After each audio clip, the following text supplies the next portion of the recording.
Oh mon Dieu, les commentaires les plus touchants, il y en a tellement. Je me souviens une fois au Nouveau-Brunswick, à Moncton, je crois. La dame, c'est comme si elle n'écoutait pas ce que je disais. Elle était plus en train de m'analyser. Et à la fin, elle est venue me voir et elle a dit, je me suis dit, le bon Dieu a dû prendre plus de temps pour la faire, celle-là. Ça m'a tiré les larmes, j'ai trouvé ça super. Mais aussi des gens qui viennent me voir, comme à un moment donné, j'étais keynote speaker, donc conférencière principale dans un congrès à Sorrento, en Italie.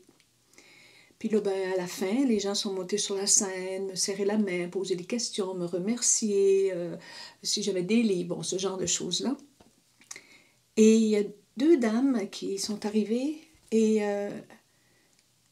il y en a une, là, dès qu'elle s'est approchée de moi, c'est comme s'il y avait un filtre ou un aura ou quelque chose. Et dès qu'elle s'est approchée, les larmes se sont mises à jaillir chez elle et elle était très inconfortable parce qu'elle ne s'attendait pas à ça. Elle ne voulait pas ça.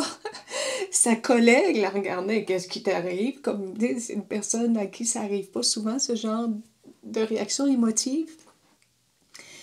Et elle n'arrivait pas à parler. Elle me disait qu'elle avait été très touchée, mais elle me montrait là, qu'elle avait été très touchée, elle n'arrivait pas à parler. C'était une dame du Danemark. Et après, donc, j'ai été invitée, évidemment, à présenter au Danemark, à Copenhague. Elle était très, très bien reçue, d'ailleurs. C'est arrivé aussi à Londres. J'enseignais dans un congrès de PNL à Londres.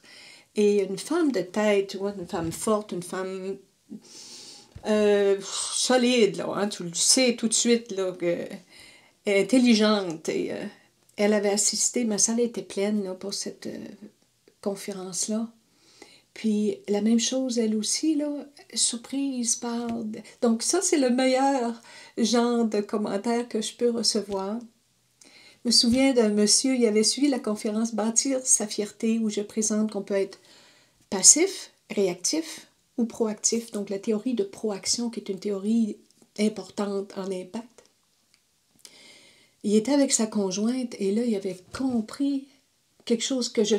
C'était clair qu'à partir de ce moment-là, sa vie a changé. Il pensait qu'un homme, un bon conjoint, là, c'est soit t'es passif, elle jase, elle parle, elle se plaint, elle placote, je suis passif, je fais juste l'écouter.